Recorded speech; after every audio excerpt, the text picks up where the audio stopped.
Bienvenue dans Étant donné, le podcast des acteurs de la data, avec NetMedia, un podcast produit par Splunk, la plateforme qui transforme les données en action.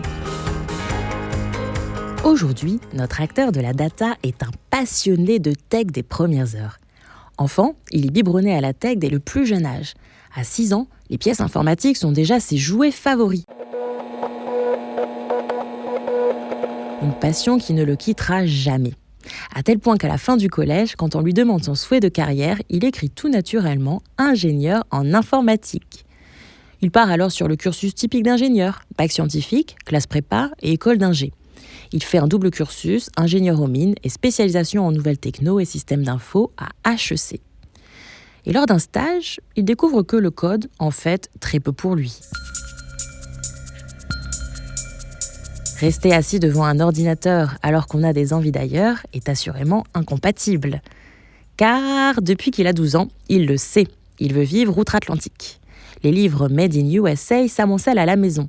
Il n'a qu'une obsession, comment faire pour s'installer en Amérique du Nord. En 2002, il part en échange à l'université McGill de Montréal. Mais il a quand même besoin de rentrer à Paris 1 an pour finir son diplôme. Vous avez remarqué, les diplômes, c'est son dada. En fait, ce qu'il aime, c'est apprendre, peu importe le sujet. À 17 ans, il passe son BAFA et pendant ses congés, il est animateur de colo. Et pendant 3 ans, en tant qu'entraîneur pour enfants, il dédie ses week-ends à sa grande passion, le golf. À l'époque, son goût du green n'a d'égal que celui de la green card. Il prend donc la direction de l'Amérique du Nord, où il s'établit pendant 11 ans. Accompagné de son épouse, son soutien indéfectible dans toutes ses tribulations. Après 2 ans de MBA, il rejoint McKinsey pour mixer ses 2 intérêts, la tech et la finance. Elle le conduit ensuite à nouveau au Canada pour monter les opérations d'un fonds de capital risque allemand. Et là, bingo! La construction d'une équipe à partir de zéro, loin de lui faire peur, est pour lui un véritable terrain de jeu. C'est ce qu'il fait d'ailleurs aussi au Boston Consulting Group, où il fait partie de la Core Team au démarrage du bureau de Montréal. Il y restera 9 ans, en passant de consultant à directeur senior sur des sujets digitaux et data. En 2018, ce grand voyageur, avec plus de miles au compteur que George Clooney dans le film In the Air, finit pourtant par revenir dans la capitale française. Finalement, les voyages en train, c'est pas si mal. Et puis, en France, le rêve pour tout amoureux de la data l'attend. Lui, qui a passé plusieurs années à aider des dirigeants d'entreprises et des Chief Data Officers à bâtir leurs projets, on l'appelle pour monter une équipe globale data et IA au sein d'un groupe mondial. Un nouveau jeu l'attend et il sera bien entouré pour gagner la partie. Ah oui, car notre invité est aussi le Global Chief Data Officer de Carrefour, j'ai nommé Sébastien Rosanès. Un portrait signé Audrey Wouliard, Senior Content Marketing Manager chez Splunk. Audrey qui reste avec nous pour interroger notre invité. Bonjour Sébastien Rosanès. Bonjour Bertrand Lenôtre. Merci de participer au podcast Étant donné. Presque à chaque fois qu'un membre du COMEX de Carrefour prend la parole, et plus globalement dans l'ensemble de la communication de l'entreprise, il est question de la transformation du groupe en une Digital Retail Company.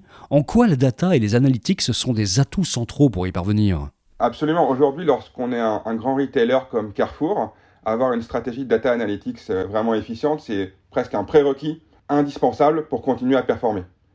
Pourquoi ? Parce que c'est à la fois une source clé de performance économique de l'entreprise, et puis vu la richesse de la donnée du secteur, c'est aussi une source de nouvelles opportunités pour monétiser ces données. Et par conséquent, chez Carrefour, nous avons décidé de décliner notre stratégie data analytics en 2 axes. D'un côté, on a la data for business, la data pour le business, et d'un autre, la data as a business. On a fait un business de notre data. La partie data for business, c'est simple, elle est pilotée par nos équipes de l'Analytics Factory. C'est notre usine à solutions data, BI et data science. L'objectif de cette factory, c'est d'exploiter la donnée pour améliorer l'expérience client, les processus opérationnels et la performance globale de Carrefour. D'un autre côté, la partie data as a business, elle est quant à elle gérée par les équipes de notre nouveau business créé en 2021 que l'on appelle Carrefour Links. Vous allez peut-être me demander pourquoi on appelle ça Carrefour Links. Tout simplement parce que ce produit, c'est un peu le lien, le chaînon manquant qui nous manquait entre Carrefour et nos fournisseurs. Notre équipe Links, en fait, elle se charge d'exploiter la donnée pour mieux collaborer avec les marques et développer de la collaboration autour surtout de la donnée client. On a d'ailleurs un module que nous appelons Data Shopper et aussi pour faire du retail média ultra ciblé avec un retour sur investissement vraiment mesurable. Donc à travers ces deux volets, comme vous pouvez le voir, notre stratégie, elle nous permet de mettre la data au service de nos clients, de nos métiers et de nos équipes, mais également de nos partenaires fournisseurs. Et ça participe évidemment activement à la transformation de notre groupe en une véritable digital retail company, comme vous l'évoquiez.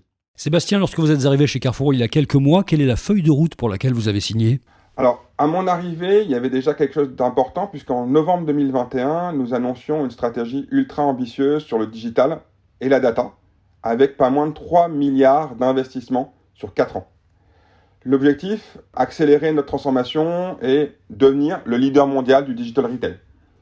Donc à l'horizon 2026, nous souhaitons par exemple faire 10 milliards d'euros de valeur brute de marchandises sur l'e-commerce. C'est à peu près 3 fois notre chiffre de 2021. 200 millions d'euros de marge supplémentaire versus 2021 sur la data et le retail média grâce à Carrefour Links. Et digitaliser l'ensemble de nos services financiers et de nos opérations de distribution, là encore, environ 200 millions d'euros d'investissement au plan. Et donc pour parvenir à ces objectifs, la data, c'est vraiment le levier primordial.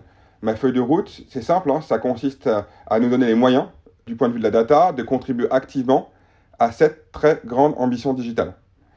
Et pour ce faire, il faut notamment s'appuyer sur des ressources expertes en interne qui seront leaders dans cette transformation. L'une de mes priorités est notamment de faire en sorte que nous comptons dans nos rangs les meilleurs experts de la data de l'industrie. Et un chiffre clé qui a été d'ailleurs communiqué en novembre 2021, qui est assez révélateur de notre ambition, c'est que d'ici 2026, nous aurons au niveau du groupe Carrefour 3000 experts de la data. En résumé, c'est un grand chantier d'internalisation sur 4 ans. À quel stade êtes-vous à ce jour ? Absolument. Pendant de nombreuses années, Carrefour s'est énormément appuyé sur des partenaires externes pour tous les sujets data. Et ce sera toujours le cas dans le futur. Évidemment, on va continuer à travailler avec des partenaires, mais dans une moindre mesure, puisque notre objectif, c'est d'intégrer l'ADN d'une boîte digitale, d'une boîte de tech, au sein de Carrefour. Et pour ça, il faut avoir des talents en interne sur l'ensemble des profils clés, notamment côté data, avec par exemple des data scientists, des data engineers, et des profils hybrides business et data, pour traduire les besoins des métiers et piloter la création de la valeur réellement par la data.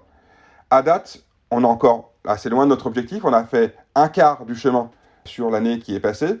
On s'est fixé cet objectif de 3000 à fin 2026. Il nous reste environ 2000 personnes à recruter ou à former dans nos équipes pour qu'ils deviennent de vrais experts de la data. Et ça, c'est vraiment un beau challenge que nous sommes en passe de relever. Notamment pour faciliter le recrutement de ces profils qui sont très demandés, comme vous le savez, sur le marché. L'enjeu, c'est aussi d'être au plus proche des talents et le plus rapidement possible dans leur parcours professionnel, voire même dès l'école. C'est pourquoi nous avons actuellement de nombreux partenariats stratégiques avec différentes grandes écoles. Et je vais vous partager 2 exemples très concrets. Le premier, c'est notre engagement avec Albert School. C'est l'école de la data, fondée entre autres par Xavier Niel, qui a ouvert ses portes il n'y a pas plus tard que quelques mois. Et c'est la première école orientée data et business.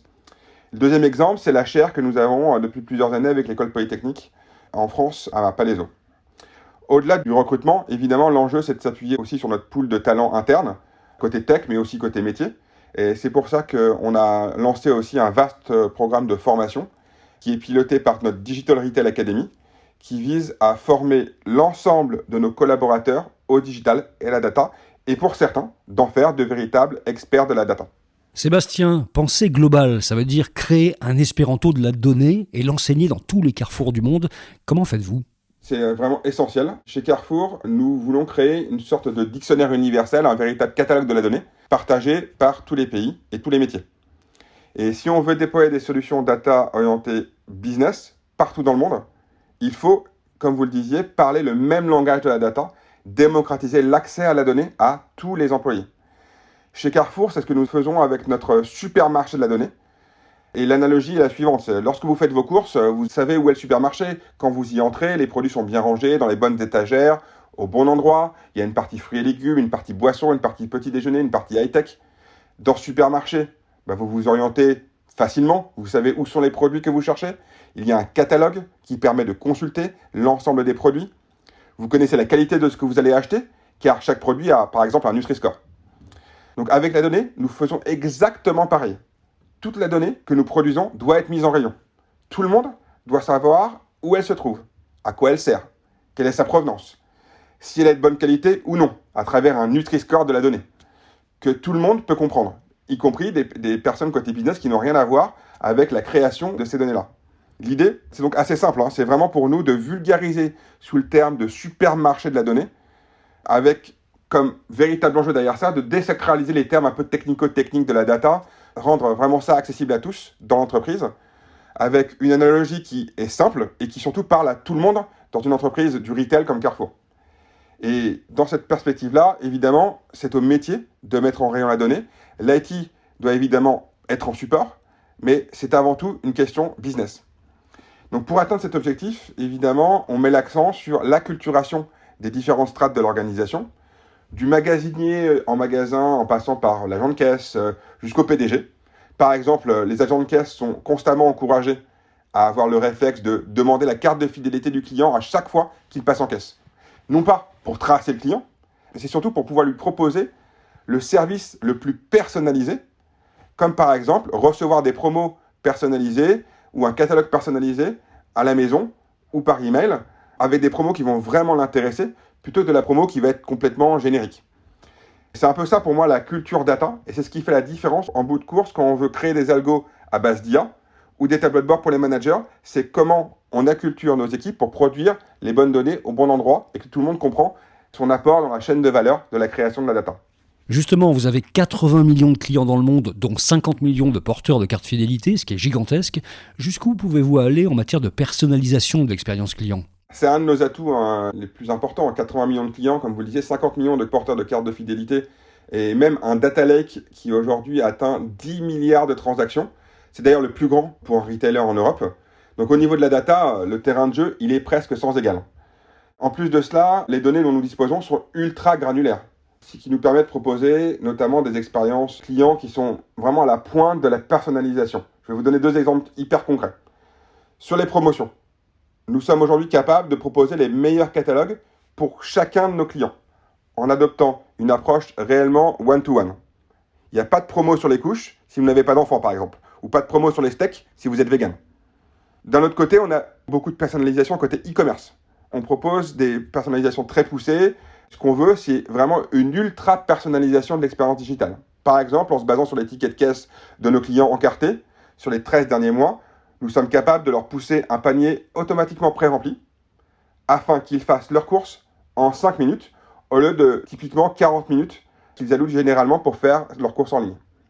On va même encore plus loin en leur recommandant des produits qu'ils n'ont même pas l'habitude d'acheter, mais dont les clients au profil similaire sont particulièrement friands. J'ai aussi lu que vous allez encore plus loin avec des paniers anti-inflation ou plus healthy sur la base de recommandations algorithmiques. Ça marche comment ? Tout à fait. Nos clients ont en fait 2 préoccupations principales. La première, c'est de s'alimenter le plus sainement possible. Et la seconde, c'est, en ces temps de crise qui sont très compliqués avec une très forte inflation, ils veulent pouvoir remplir leur panier au plus bas coût. Et c'est là que la donnée donne un potentiel vraiment incroyable. On est capable de leur proposer 2 choses avant qu'ils ne valident leur panier. La première, c'est ce qu'on appelle le panier alternatif mieux manger. Donc c'est des propositions alternatives sur certains produits, car ils sont bio ou offrent un meilleur Nutri-Score ou encore un meilleur Eco-Score que ce que le client a mis dans son panier. Le client a le contrôle et peut choisir de changer des éléments de son panier. La deuxième, c'est ce qu'on appelle le panier alternatif promo. Là, évidemment, on va leur pousser l'ensemble des promotions qui sont disponibles par rapport à leur panier avec des propositions alternatives, car ces produits sont donc moins chers et en promo et permettent de baisser la facture à la fin de la commande. Pour chaque alternative proposée, le client a la main et il peut choisir d'accepter ou de rejeter la proposition qui lui est faite. Et évidemment, ce qu'on veut, c'est que le client, au final, reste en contrôle, mais qu'il bénéficie de la valeur de la data. Pouvez-vous nous donner d'autres exemples de prédictifs via les données, que ce soit pour l'approvisionnement ou la logistique ? Oui, absolument. Cet aspect prévision, c'est d'ailleurs un de nos 2 plus gros sujets en France. Le premier porte notamment sur la prévision des ventes. On l'a appliqué dans le domaine de la boulangerie-pâtisserie, de nos hypermarchés. Je vais vous raconter un petit peu cette histoire qui est vraiment intéressante. Il y a un peu plus d'1 an, on avait lancé un projet qu'on appelait Boule-Pâte. L'objectif, c'était de proposer pour chaque jour des prévisions personnalisées sur le nombre de baguettes et de viennoiseries à produire par magasin, en s'appuyant sur l'historique des ventes, des promotions, les données calendaires. L'idée derrière ça, c'est évidemment d'éviter la surproduction et aussi d'éviter la sous-production dans les magasins. Au bout de 3-4 mois, de mise en production seulement, cet algo a permis d'éviter le gaspillage d'environ 100 tonnes de marchandises. C'est un gain évidemment important pour le portefeuille de Carrefour, mais c'est surtout un gain pour la planète. Le deuxième exemple s'appelle Assortment Builder, et c'est un algo et un petit module qui est disponible pour nos category managers qui porte sur l'automatisation de l'optimisation de nos assortiments. Là encore, grâce à la data et à l'IA, nous sommes capables d'automatiser 80% de notre assortiment en recommandant aux magasins les références les plus performantes. Donc pas besoin de détenir 10 références de yaourt si seulement 3 suffisent à répondre aux clients. De plus, Assortment Builder, via nos category managers, permet de construire leur assortiment 5 fois plus vite. Ainsi, ils peuvent se concentrer sur leur mission un peu plus stratégique, à plus forte valeur ajoutée. Donc ce projet aide nos équipes à mieux comprendre les comportements des clients et également, au final, à améliorer leur satisfaction. Avez-vous un acteur ou une actrice de la data à nous recommander pour un prochain épisode ? Oui, tout à fait. Moi, je vous recommanderais vivement mon ancien collègue et ami Luca Quarta, qui est l'ancien Chief Data Officer de BNP Paribas Retail et qui est désormais partenaire au BCG à Paris. Merci beaucoup Sébastien Rosanès. Merci à vous, c'était un vrai plaisir. Merci d'avoir été l'invité d'Étant donné, le podcast des acteurs de la data, un podcast produit par Splunk, la plateforme qui transforme les données en action. Merci à Audrey Ouliard pour le portrait, les questions, mais aussi la production, l'écriture et l'accompagnement éditorial de ce podcast. Merci à vous bien sûr, n'oubliez pas que vous pouvez retrouver tous les épisodes d'Étant donné sur les principales plateformes de podcast. Profitez-en pour vous abonner, ça semble une bonne idée. Et n'hésitez pas à nous attribuer des étoiles au passage. À très vite avec un nouvel ou une nouvelle invitée. Retrouvez tous les épisodes de Étant donné sur vos plateformes de podcast préférées. Et pour plus d'histoires autour des enjeux de la data, rendez-vous sur le site de Splunk, SPLUNK. À bientôt!